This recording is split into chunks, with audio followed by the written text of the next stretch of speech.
నమస్కారం.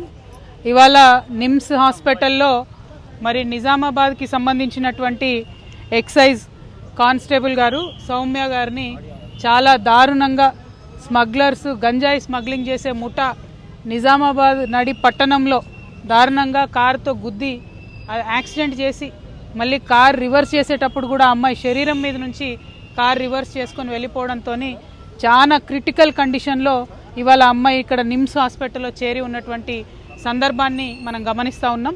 నిన్న నిజామాబాద్లో కూడా ప్రైవేట్ వైద్యశాలలో మంచి వైద్యం అందించే ప్రయత్నం చేసి ఇక్కడికి తీసుకురావడం జరిగింది.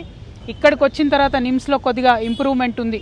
కాకపోతే ఈ ఘటన ఎంత బాధాకరం అంటే ఎక్సైజ్ పోలీసులు అంటే గంజాయి మాఫియాకి డ్రగ్స్ మాఫియాకి ఏమాత్రం కూడా భయం లేదు అని చెప్పడానికి ఇది ఒక పెద్ద నిదర్శనం. మరి ఈ ప్రభుత్వం అధికారంలోకి వచ్చినప్పుడు డ్రగ్స్ ఫ్రీ సమాజంగా చేస్తామని చెప్పారు. కానీ ఇప్పుడు ఎట్లయిపోయిందంటే ఫ్రీగా డ్రగ్స్ పంచుతున్న లెవెల్లో ప్రతి గ్రామంలో డ్రగ్స్ మోపైనాయి, ప్రతి గ్రామంలో గంజాయి మోపైంది, ప్రతి గ్రామంలో యువకులు చిన్నపిల్లలు మరి చాలా దారుణంగా స్కూళ్ళల్లో కూడా అందుబాటులోకి తీసుకొచ్చే పరిస్థితి వచ్చింది. దీనివల్ల డైరెక్ట్గా బాధపడేది మా ఆడబిడ్డలే.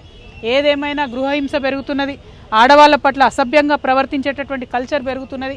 వీటన్నిటికీ డ్రగ్స్ నాందిగా ఉన్నాయి. కాబట్టి మరి ప్రభుత్వం ఇప్పటికన్నా మత్తు వదిలి నిద్ర లేచి వారి యొక్క ప్రతాపాన్ని చూపించి డ్రగ్స్ని అరికట్టాలని చెప్పి నేను డిమాండ్ చేస్తూ ఉన్నాను.